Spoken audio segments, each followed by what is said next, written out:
Hello मेरे प्यारे साथियों, कैसे हो आप लोग। उम्मीद करता हूँ कि आप लोग एकदम बढ़िया होंगे। आज हम लेके आए हैं दक्षिण भारत चोल, चालुक्य, पल्लव एवं संगम युग के सारे इम्पोर्टेंट क्वेश्चन होंगे इसमें, जो कि आपके परीक्षा के लिए अति महत्वपूर्ण सारे क्वेश्चन होंगे इसमें। और वीडियो को आप लोग फुल वॉच करिए, वीडियो को ज़्यादा से ज़्यादा आप लोग शेयर करिए, वीडियो को बीच में छोड़ के बिल्कुल भी मत जाइए, क्योंकि इसमें सारे क्वेश्चन आप लोगों के लिए अति महत्वपूर्ण सारे क्वेश्चन होंगे इसमें। ठीक है,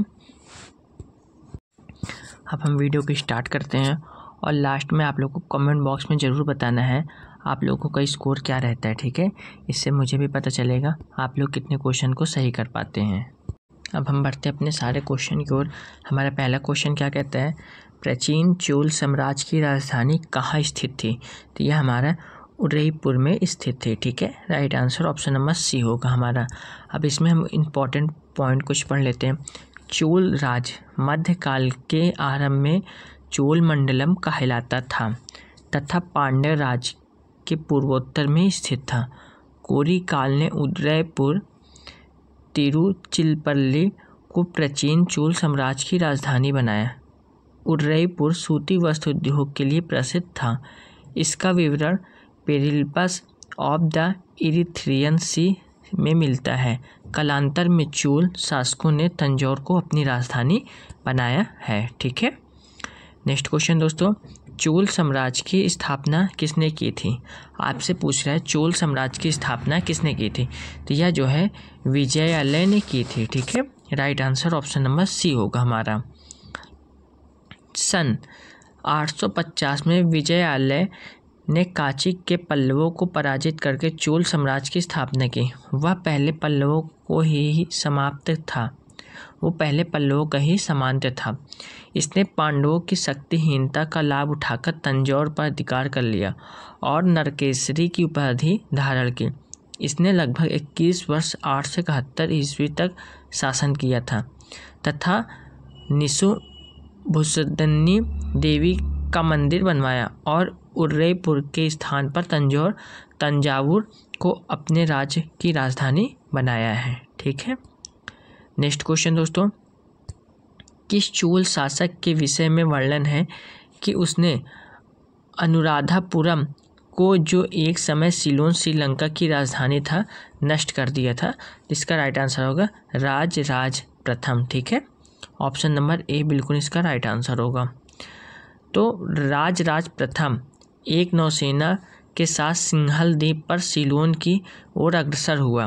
राजराज प्रथम के एक साथ युद्ध में सिंहल नरेश महेंद्र पंचम पराजित हुआ। चोल सेना ने अनुराधापुरम को ध्वस्त कर दिया तथा सिंहल द्वीप के उत्तरी भाग पर अधिकार करके उसे चोल साम्राज्य का नया प्रांत बनाया और इसे मुंडे चोल मंडलम का नाम दिए। राजराज के अनुराधापुरम के स्थान पर पोलो नरुवा को अपनी राजधानी बनाया तथा इसका नाम जयनाथ मंडलम रखा था। ठीक है, अब बढ़ते अपने नेक्स्ट क्वेश्चन की ओर। नेक्स्ट क्वेश्चन हमारा क्या कहता है, चोलों के अधीन ग्राम प्रशासन के विवरण किन शिलालेखों से प्राप्त होते हैं। तो ये हमारे उत्तर मेरूर से प्राप्त होते हैं। ठीक है, right answer option number D होगा हमारा। चोलों के अधीन ग्राम प्रशासन में ग्राम सभा की कार्यकारिणी समितियों की कार्यप्रणाली का विस्तृत विवरण उत्तर मेरूर के लेखों में मिलता है। चोल शासन अपने कुशल स्थानीय प्रशासन के लिए प्रसिद्ध था। यहाँ प्रत्येक ग्राम की एक सभा होती थी जो प्रायः केंद्रीय नियंत्रणों से मुक्त रहते हुए स्वतंत्र रहकर एक स्वयंशासी ग्रामीण शासन का संचालन करती थी। ठीक है, नेक्स्ट क्वेश्चन, किस चोल राजा ने मालदीव के द्वीपों पर विजय प्राप्त की थी। तो इसका राइट आंसर होगा राजराज प्रथम। ठीक है, right answer option number B होगा हमारा। अब इसमें कुछ इंपॉर्टेंट पॉइंट पढ़ लेते हैं। राजराज प्रथम 985 से 1014 ईस्वी ने मालदीव के द्वीपों पर विजय प्राप्त की थी। राजराज प्रथम ने सिंहल प्रदेश श्रीलंका के उत्तरी भागों पर अधिकार कर जगन्नाथ चोल की उपाधि धारण की थी। इसने स्वधर्म में आस्था व्यक्त करते हुए शिवपादेशखर की उपाधि धारण की थी। राजराज प्रथम ने तंजौर में एक शिव मंदिर का निर्माण कराया था। इसे राजेश्वर मंदिर या बृहदेश्वर मंदिर के नाम से भी जाना जाता है। ठीक है, नेक्स्ट क्वेश्चन, वह चोल राजा कौन था जिसने श्रीलंका को पूर्ण स्वतंत्रता दी और सिंहल के राजकुमार के साथ अपनी पुत्री का विवाह कर दिया था? इसका राइट आंसर होगा कुलोत्तुंग प्रथम। Right answer option number A होगा हमारा। ठीक है, और दोस्तों इसकी पीडीएफ आप लोगों को मेरे टेलीग्राम चैनल पे मिल जाएगी, वहाँ से आप लोग पीडीएफ को ज्वाइन भी कर सकते हैं। ठीक है, चोल राजा कुलोत्तुंग प्रथम 1070 से 1022 ईस्वी ने श्रीलंका को पूर्ण स्वतंत्रता दी तथा सिंहल के राजकुमार वीरपेरुमल के साथ अपनी पुत्री का विवाह किया। इस घटना की जानकारी बौद्ध ग्रंथ महावंश से मिलती है। चोल अभिलेखों में कुलोत्तुंग प्रथम को सुंग मातृवृत्त कहा गया है। इसका अर्थ है करों को हटाने वाला। चोल शासक कुलोत्तुंग प्रथम ने 72 व्यापारियों के एक दूत मंडल का 1077 ईस्वी में चीन भेजा था। ठीक है, नेक्स्ट क्वेश्चन दोस्तों, ये भी बहुत इंपॉर्टेंट क्वेश्चन है, थोड़ा सा जूम कर लेते हैं इसको हम। निम्नलिखित में किस मंदिर परिसर में नंदी की एक विशाल मूर्ति स्थित है जिसे भारत की विशालतम नदी मूर्ति माना जाता है? तो इसका राइट आंसर होगा बृहदेश्वर मंदिर। Right answer option number A होगा हमारा। ठीक है, अब इसमें कुछ इंपॉर्टेंट पढ़ लेते हैं। चोल स्थापत्य के उत्कृष्ट प्रमाण में तमिलनाडु के तंजौर में स्थित स्वयं मंदिर जो राजेश्वर या बृहदेश्वर मंदिर के नाम से भी प्रसिद्ध है, इसका निर्माण राजा राज प्रथम के शासनकाल में हुआ था। मंदिर के बहिर्भाग में नंदी की एक 81वां विशाल मूर्ति बनी है जिसे भारत का विशालतम नदी मूर्ति माना जाता है। यह मंदिर द्रविड़ स्थापत्य शैली का सर्वोत्तम उदाहरण है। यह विश्व में प्रथम तथा एकमात्र मंदिर है जो पूर्णतः ग्रेनाइट से निर्मित है। इस मंदिर को यूनेस्को की विश्व धरोहर घोषित किया गया है। ठीक है, नेक्स्ट क्वेश्चन, किस राजवंश के विषय में संगम साहित्य में उल्लेख नहीं है? तो इसका राइट आंसर होगा Kadamba. Right answer option number A होगा हमारा। प्राचीन संगम काल में संगम ग्रंथों की रचनाएं की गई हैं जिसे संगम साहित्य कहा गया है। इसमें चोल, चेर और एवं पांड्य राजाओं के उद्भव का विवरण है, जबकि कदम्ब राजवंश का संगम साहित्य में भी उल्लेख नहीं है। संगम साहित्य में प्रेम और राजाओं की प्रशंसा के बारे में बताया गया है। राजाओं की प्रशंसा से संबंधित रचना को आगम तथा सामाजिक जीवन की रचनाओं को पुरम कहा जाता है। इन्हें मुख्यतः 3 भागों में बांटा गया है, पुथ्योपपातु, इथ्योथैके तथा पदिने किल कौनुकु। ठीक है, सारे अटपटे नाम हैं। नेक्स्ट क्वेश्चन, निम्नलिखित राजवंशों में किसके शासक अपने शासन काल में ही अपना उत्तराधिकारी घोषित कर देते थे? तो इसका राइट आंसर होगा चोल। ठीक है, right answer option number B होगा हमारा। चोल काल के राजा प्रायः अपने शासन काल में ही युवराज को चुनाव कर लेते थे जो उसके बाद उसका उत्तराधिकारी बनता था। सबसे संपन्न चोलों का राज था। चोलकालीन शासन व्यवस्था राजतंत्रात्मक थी। संपूर्ण चोल साम्राज्य 6 प्रांतों में भी विभक्त था। प्रांतों को मंडलम को कोट्टप्पर, कमिश्नरी में कोट्टम को नाडु जिले में एवं एक प्रत्येक नाडु को कई कुर्मों ग्राम समूह में विभक्त किया गया था। ठीक है, नेक्स्ट क्वेश्चन, निम्न में से दक्षिण भारत का कौन सा राजवंश अपनी नौसैनिक शक्ति के लिए प्रसिद्ध था? जिसका हमारा राइट आंसर क्या होगा?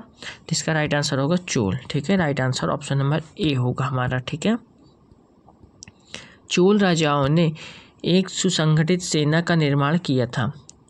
चोलों के पास अश्व, कुदेरे, चेगुवगर, गज, कुंजीर, मल्लवर एवं पैदल सैनिकों कैकुलस के साथ ही एक अत्यंत शक्तिशाली नौसेना भी थी।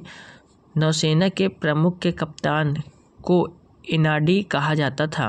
सेना की अग्र टुकड़ी तुसी और पिछड़ी टुकड़ी कुलय कहलाती थी। इसी नौसेना की सहायता से उन्होंने श्री विजय, सिंहल देव, मालदीव आदि द्वीपों पर विजय प्राप्त की थी। ठीक है, ये सारे इंपॉर्टेंट क्वेश्चन हैं आप लोगों के लिए। नेक्स्ट क्वेश्चन, निम्नलिखित में से किस राजवंश द्वारा महिलाओं को प्रशासन में उच्च पद प्रदान किए जाते थे? तो इसका हमारा राइट आंसर क्या होगा? Chalukya. Right answer option number B होगा हमारा। चालुक्यों के शासनकाल में महिलाओं की सामाजिक एवं राजनीतिक स्थिति अच्छी थी, क्योंकि महिलाओं को प्रशासन में उच्च पद प्रदान किए जाते थे। चालुक्य शासक विजयादित्य 696 से 733 ईस्वी के भाई चंद्रादित्य की पत्नी विजय भट्टारिका द्वारा लिखवाए गए ताम्रपत्र के उसके कुशल शासन का विवरण प्राप्त होता है। ठीक है, नेक्स्ट क्वेश्चन, चालुक्य वंश का सबसे महानतम शासक कौन था? तो इसका राइट आंसर होगा पुलकेशिन द्वितीय। Right answer option number C होगा हमारा। पुलकेशिन द्वितीय 609 से 642 ईस्वी चालुक्य वंश का सबसे प्रसिद्ध शासक था। इसके विषय में ऐहोल अभिलेख में उसके समकालीन कवि रवि कीर्ति द्वारा लिखी गई प्रशस्ति से जानकारी मिलती है। उसने श्री पृथ्वी वल्लभ सत्यशास्त्री की तथा हर्षवर्धन को पराजित करके परमेश्वर की उपाधि धारण की। पुलकेशिन द्वितीय के पश्चात उसका पुत्र सत्याश्रय विक्रमादित्य प्रथम चालुक्य वंश का शासक बना है। ठीक है, नेक्स्ट क्वेश्चन, महमूद गजनवी के सोमनाथ अभियान के समय चोल राज का शासक कौन था? तो इसका राइट आंसर होगा राजेंद्र प्रथम। Right answer option number T होगा हमारा। अब चोल शासक राजेंद्र प्रथम का शासनकाल 1012 से 1044 ईस्वी तक चला।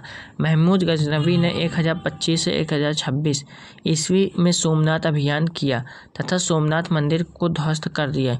इस प्रकार गजनवी द्वारा सोमनाथ पर आक्रमण के समय चोल राज पर राजेंद्र प्रथम का शासन था। ठीक है, नेक्स्ट क्वेश्चन, किस चोल शासक ने पुहार नगर की स्थापना की थी? तो इसका राइट आंसर होगा Karikala. Right answer option number D होगा हमारा। करिकाल ने चोलों की तटीय राजधानी पुहार आधुनिक कावेरी पट्टनम की स्थापना की। इसने पूर्व तमिल प्रदेश को अपने अधीन कर लिया। करिकाल को जले हुए पैरों वाला करिकाल का अर्थ कहा गया है। इससे वर्ली नामक स्थान पर वेल्लरी तथा अन्य 11 शासकों की संयुक्त सेना को पराजित कर प्रसिद्धि प्राप्त की। ग्रेड अनिकुट कल्लाइनाई करिकाल द्वारा बनाया गया, जो विश्व का सबसे प्राचीन जलमोड़ या पानी नियामक रचनाओं में से एक माना जाता है। ठीक है, नेक्स्ट क्वेश्चन, पश्चिमी भारत में चालुक्यों को किसने विस्थापित किया था? तो इसका राइट आंसर होगा Pallava. Right answer option number C होगा हमारा।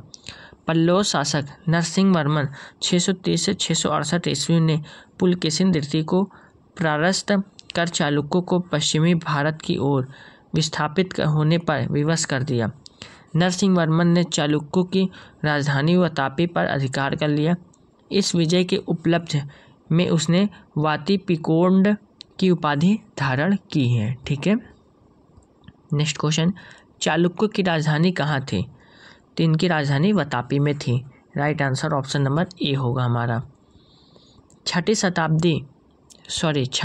7वीं शताब्दी में विजयपुर कर्नाटक जिले में स्थित वातापी आधुनिक नाम बदामी नामक पश्चिमी नगर चालुक्यों की राजधानी थी।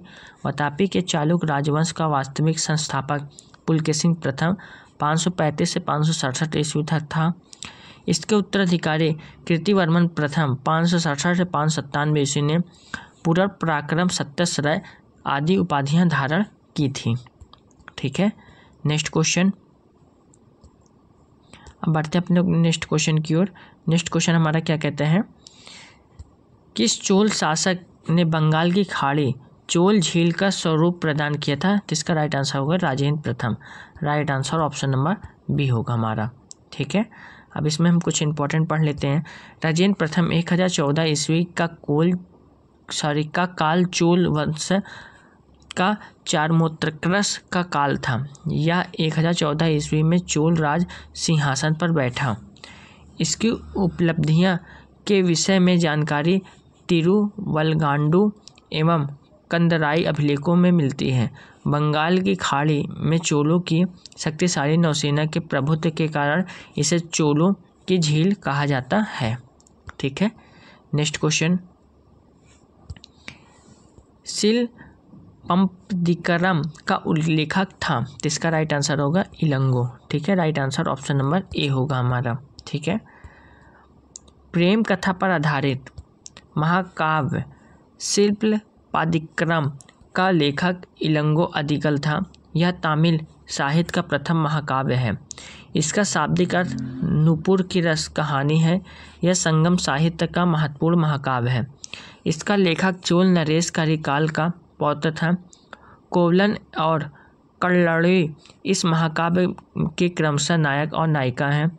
यह महाकाव्य पुहार कंकड़म, मुंदैरे कंकड़म और वांजी कंकड़म 3 भागों में विभाजित है। इस भागों में चोल, पांड्यों और चेर राज्यों का वर्णन है। ठीक है, नेक्स्ट क्वेश्चन, प्रसिद्ध दिलवाड़ा मंदिर कहाँ स्थित है? तो यह हमारा जो है राजस्थान में स्थित है। Right answer option number A होगा हमारा। दिलवाड़ा मंदिर 5 मंदिरों का एक समूह है जो माउंट आबू सिरोही राजस्थान में स्थित है। इन मंदिरों में के लगभग 48 स्तंभों में नृत्यांगनाओं की आकृतियां बनी हुई हैं। इन मंदिरों का निर्माण चालुक्य शासक भीमदेव प्रथम 1022 से 1069 ईस्वी के सामंत विमल शाह ने करवाया था। इनमें सबसे प्रसिद्ध मंदिर विमल वासाही मंदिर जैन धर्म के प्रथम तीर्थकार ऋषभदेव 1031 ईस्वी को समर्पित है। ठीक है, अब हम बढ़ते हैं अपने नेक्स्ट क्वेश्चन की ओर। नेक्स्ट क्वेश्चन हमारा क्या है? प्रसिद्ध उत्तर मेरूर शिलालेख किसके शासनकाल से संबंधित है? तो ये हमारा परांतक प्रथम से संबंधित है। Right answer option number A होगा हमारा। उत्तर मेरूर शिलालेख से चोल शासक परांतक प्रथम के विषय में विस्तृत जानकारी मिलती है। चोल शासक परांतक ने पांड्य शासक से मुंदैरे जीतकर मुंदैरे कोंड की उपाधि धारण की। परांतक प्रथम के उत्तर मेरूर लेखों से चोल के स्थानीय शासन की जानकारी मिलती है। ठीक है, नेक्स्ट क्वेश्चन,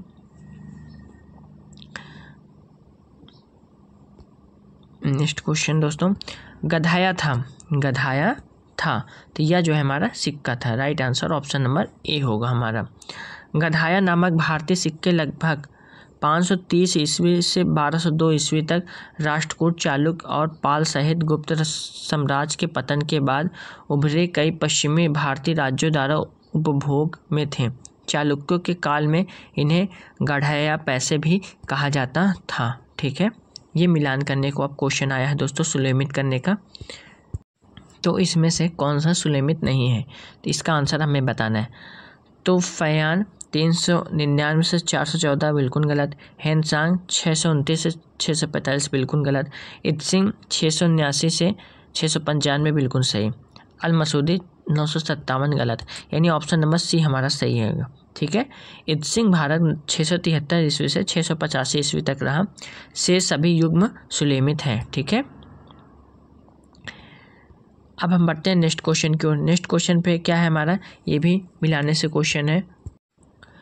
इसमें से सही कूटों को सही उत्तर पहचानना है। तो हमारा पहला क्या होगा? सप्त पैगोड़ा होगा, फिर महाबलीपुरम का तटी मंदिर होगा, फिर बृहदेश्वर मंदिर होगा, फिर हमारा गैंगोकोंडलम चोरमपुरम मंदिर होगा। यानी 4312।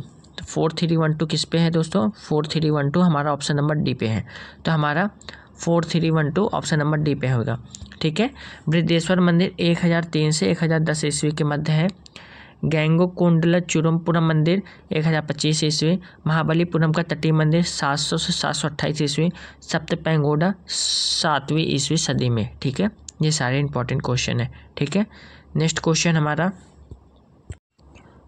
किसकी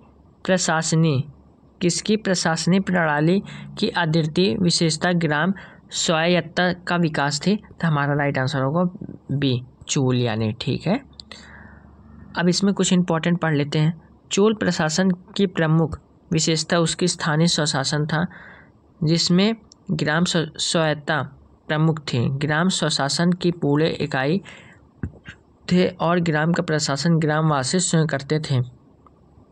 ग्राम सभा के सदस्यों को पेरुमक्कला कहा जाता था। ग्राम को 30 भागों में विभाजित कर दिया जाता था। ग्राम सभा के एक निश्चित योग्यता रखने वाले व्यक्ति को चुना जाता था।